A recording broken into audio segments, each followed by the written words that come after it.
नमस्कार दोस्तों, ये आज की वीडियो मैं एक जातिका के सवालों का जवाब देने के लिए बना रहा हूँ। ये एक आप कह सकते हैं छोटी बच्ची यानी स्कूल में पढ़ने वाली बच्ची का चार्ट है, जिसकी उम्र अंदाजन आप कह सकते हैं कि 18 साल के करीब है। क्योंकि उसने मुझसे 2-3 बार व्हाट्सएप करके जो मेरे नंबर दिए होते हैं प्रश्न पूछा है, और मैंने कह दिया था कि मैं आपके चार्ट का एनालिसिस करके ज़रूर दूँगा। देरी हुई उसके चार्ट के संबंधित प्रश्नों का उत्तर बनाने के लिए, लेकिन क्योंकि मैंने वादा कर दिया था तो मेरा फ़र्ज़ है कि मैं उन सब का उत्तर। तो दोस्तों, ये जैसा आप चार्ट से देख पा रहे हैं कि 12 नंबर का लगन है, यानी पाइसेस कह सकते हैं आप, या मीन लगन कह सकते हैं, जो इस राशि चार्ट में उदित है। ये जो मैं एनालिसिस आपके सामने कर रहा हूँ, ये पूरा वैदिक से ही कर रहा हूँ, वैदिक एस्ट्रोलॉजी से। बहुत से लोग उम्मीद करते हैं कि मैं भृगुनंदी नाड़ी से भी देख के उनका चार्ट बताऊं। भृगुनंदी नाड़ी को मैं यूज करता हूँ, लेकिन उस समय यूज करता हूँ जब जातक अपने जीवन में वाकई में ही सुधार लाना चाहता हो और बहुत सारी चीजों को छोड़कर एक अच्छा जीवन जीने की राह पर चलने के लिए बाकी अपने आसपास चीजें जो हो रही हैं उनसे विचलित हुए बगैर अपने कर्मों के आधार पर आगे अपना जीवन जीने को जब तैयार होता है, तो मैं उसको भृगुनंदी नाड़ी से भी बताता हूँ। लेकिन क्योंकि ये एक जातिका का चार्ट है और वो अभी बहुत छोटी है, उसको अपनी फ्यूचर को लेके अभी से ही चिंता है। वैसे तो मैंने देखा है कि 12वीं क्लास तक पढ़ने वाले बच्चे जो होते हैं, तकरीबन वो अपने पेरेंट्स के अनुसार बताए हुए सब्जेक्ट्स या अपने दोस्तों के द्वारा लिए गए सब्जेक्ट्स में ही आगे बढ़ते हैं। लेकिन क्योंकि ये जातिका बड़ी है, 12 साल से बड़ी है, अदरवाइज तो हम चार्ट भी नहीं देखते, और इसका संबंध अपने करियर को लेके है, और अगर किसी से आपने कमिटमेंट किया है तो उसके जवाब को जरूर देना चाहिए। तो जैसा आप देख रहे हैं 12 नंबर के चार्ट को मैं इस तरह से देखता हूं कि उनके बहुत सारे कर्म करने के लिए रहते हैं। इस जीवन में 12 नंबर वाले व्यक्ति को बहुत सारे दूसरों के लिए कर्म करने पड़ते हैं। मैं किसी डिबेट में नहीं जा रहा कि कोई कहेगा कि 12 नंबर की कुंडली ऐसा काम करती है या ऐसा फल देती है, मैं इसमें बिल्कुल नहीं जाऊंगा।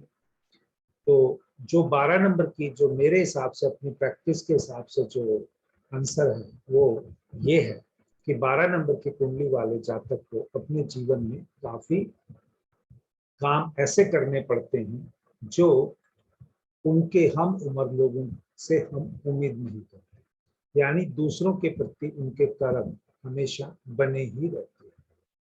दूसरी बात, अगर आप यहाँ देखोगे इस चार्ट में शनि भी वक्री है। मेरा अपना खुद का जो एक्सपीरियंस है, अगर मैं 80 to 90% चार्ट्स को स्टडी करता हूँ, अगर पंचम भाव में शुक्र वक्री हो तो उनकी क्वालिफिकेशन में कुछ ना कुछ में दिक्कत पाती है। दिक्कत इन द सेंस कि या तो वो पढ़ाई छोड़ देते हैं, या जब पढ़ाई नहीं भी छोड़ते तो उनको देरी होती है, या वो आप कह सकते हैं आगे चल के कोई करस्पॉन्डेंस से डिग्री अवश्य लेते हैं। क्योंकि पंचम भाव जातक का एजुकेशन का है, उसके पढ़ाई से संबंधित है। तो यहाँ पर मुझे अगर जब शनि वक्री बैठा हुआ मिलता है तो यहाँ पर उन जातकों की एजुकेशन में मैंने दिक्कत पाई है। क्योंकि किसी का चार्ट एनालिसिस कर रहे हैं और वो बंदा आपसे बहुत उम्मीद से पूछ रहा है, अगर आप उसको गलत, क्या आप कह सकते हो उसके गलत डायरेक्शन आपको दे दो तो दिक्कत है।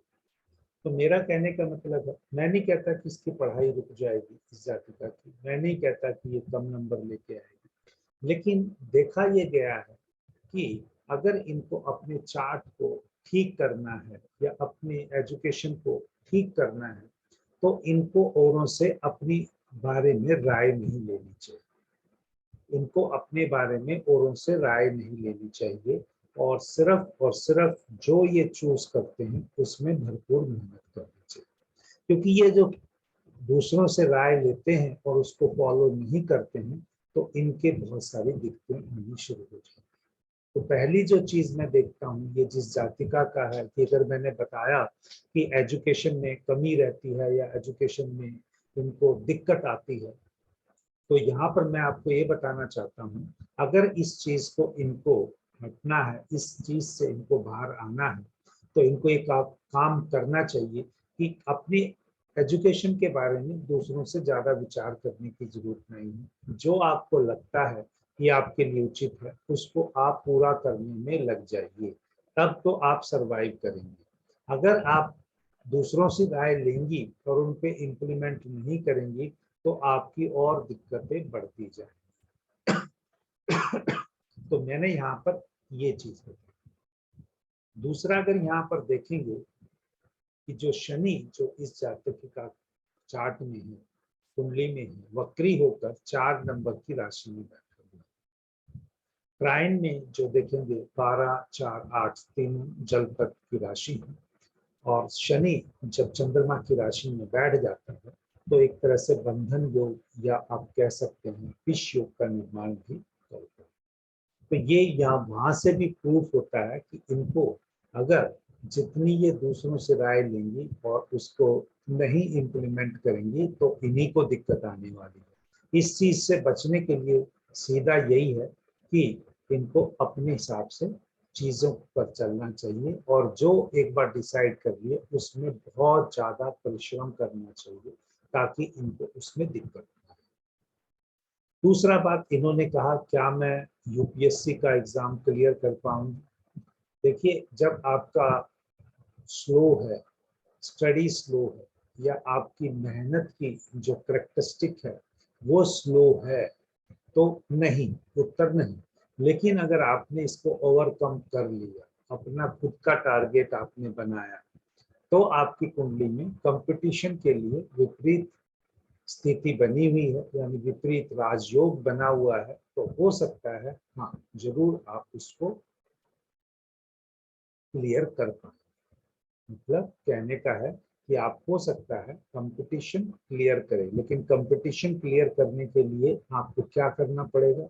आपको चुपचाप जो आपने एरिया सेलेक्ट किया है उसको मेहनत कीजिए, दूसरों से डिस्कस मत कीजिए, और जब आप कंपटीशन में बैठेंगी तो आप हो सकता है, यूपीएससी एक बड़ा कंपटीशन है, अगर आप यूपीएससी की तैयारी करती हैं और कंटिन्यूअसली करती हैं, डेडिकेटेड फॉर्म में करती हैं, तो आप अवश्य इसको कर सकते हैं। लेकिन सिर्फ मेरे से पूछने से और मेरे हाँ बोल देने से आपका ये टेस्ट क्लियर नहीं होने वाला है। हाँ, चार्ट में प्रोजेक्शन है। दूसरा, आपने पूछा कैरियर ऑप्शन क्या है। कैरियर ऑप्शन का अगर मैं ये चार्ट देखता हूँ, इस चार्ट में अगर कैरियर के लिए देखा जाए तो 10वें भाव को देख सकते हैं, हम तीसरे भाव को देख सकते हैं, और फाइनली अगर जॉब से रिलेटेड है या अपना काम से रिलेटेड है तो 7वें भाव को भी देख सकते हैं। तो यानी गुरु, शुक्र और सूर्य कहीं ना कहीं इम्पोर्टेंट हो गए, और ये तीनों बहुत नजदीक आपके चार्ट में बैठे हुए हैं, तो आपका करियर अच्छा हो सकता है। अच्छा हो सकता है मतलब आपको एक कंसंट्रेशन में ये जो मैंने अभी बोला है उसी वे में अगर आप काम करते हैं तो आपका करियर अच्छा हो सकता है। मैंने आपसे व्हाट्सएप के द्वारा पूछा कि आपके घर में से किसी बंदे ने या किसी बड़े ने, कोई भगवान या देवी देवता से, या आपकी माता ने या आपके मौसी ने या आपकी बुआ ने किसी ने प्रार्थना की हो, उसके बाद जन्म हुआ हो, बट आपने वो जवाब नहीं दिया। अगर किसी ने आपके जन्म के संबंध में कोई भगवान से प्रार्थना की है और जो वो प्रॉमिस किया था उसे पूरा नहीं किया है अभी तक, उसको अपने परिवार से बोलिए कि याद करके उसको पूरा करें, नहीं तो आपको ये सब रुकावटें फेस करनी पड़ेगी। तीसरा, आपका करियर क्या हो सकता है। अगर मैंने यहाँ पर चार्ट में आपकी राशि चार्ट भी लिया है, राशि चार्ट के साथ D10 भी लिया है, यानी ये वो चार्ट है जो प्रोजेक्शन दिखाता है, ये चार्ट वो है जो आपका कह सकते हैं कि आपका जॉब प्रोफाइल देगा, क्योंकि मैंने यहाँ पर आपको ये बताना नहीं है कि ये कैसे काम कर रहा है। मैंने सिर्फ यहाँ पर दिखाने के लिए जो, क्योंकि मैं वीडियो बनाता हूँ, तो इस चार्ट से अगर कोई और भी समझना चाहे या जो मैं बता रहा हूँ उन आर्टिकल्स को या उन पॉइंट्स को पकड़ना चाहे तो वो वेलकम रहते हैं। इस चार्ट में अगर आपकी कुंडली का देखकर मैं देखूं तो, और इस चार्ट का ये प्रोजेक्शन है, ये आपका एक्चुअल काम करने का स्कोप है। सैटर्न यहाँ पर वक्री होकर नीच की राशि में, अपनी रीच की राशि में छठे भाव में आ गया, तो यहाँ पर सैटर्न मुझे अच्छा रिजल्ट देते हुए दिख रहा है, प्रोवाइडेड आपको जो मैंने यहाँ पर बोला है कि उन सब चीजों का उपाय करो तो आपको बहुत ही अच्छे रिजल्ट मिल सकते हैं।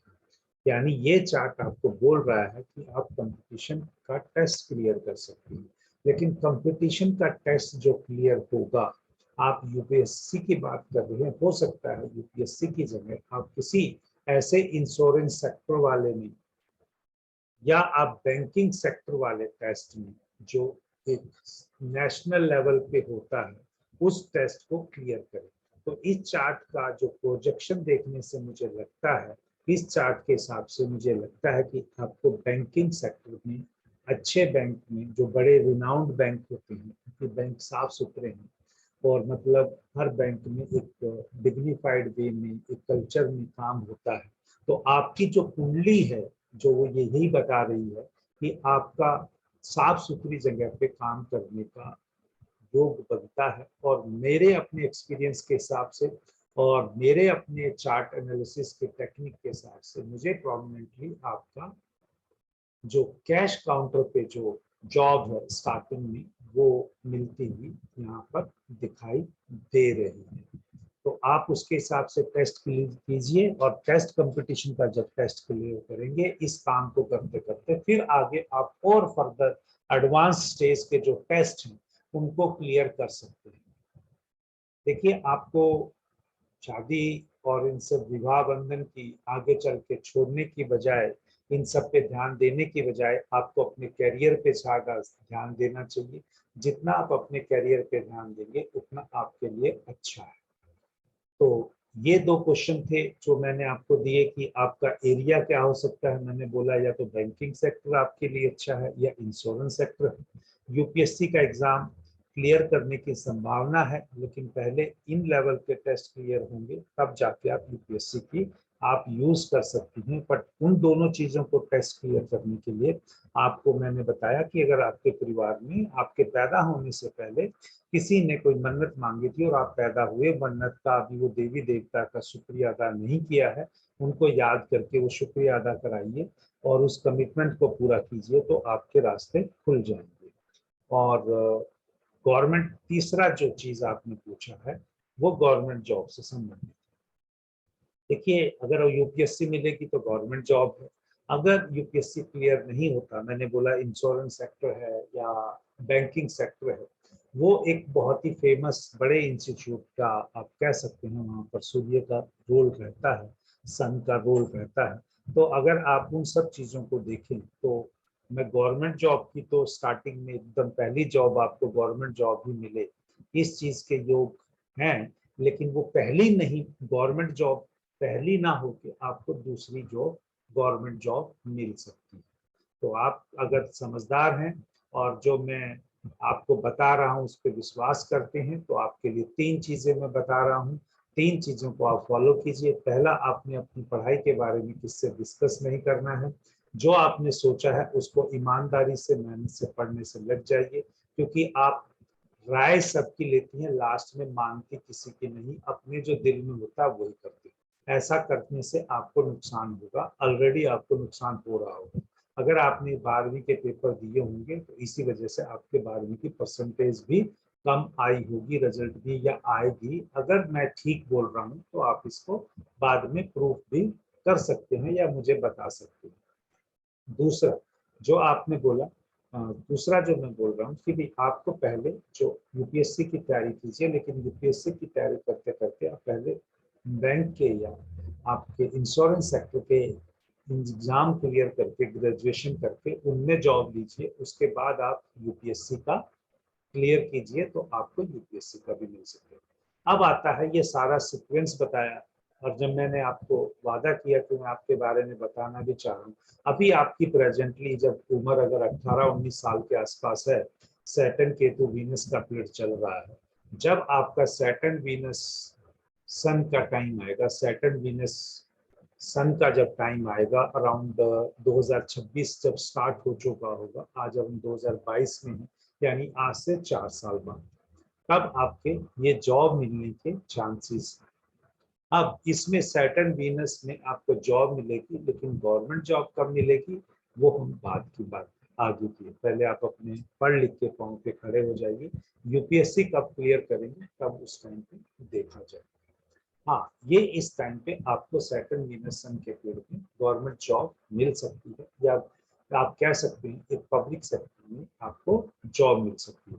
तो दोस्तों, इस जातिका के चार्ट से जो इसने मुझसे पूछा था और मेरा प्रॉमिस था, मैंने इसको बताने के आंसर दिए हैं। और इन जो चीज़ों को बताते हुए मैं आगे एक चीज़ और ऐड करना चाहूँगा कि मेरा जो वैदिक एस्ट्रोलॉजी का कोर्स है वो स्टार्ट हो रहा है 13 तारीख से।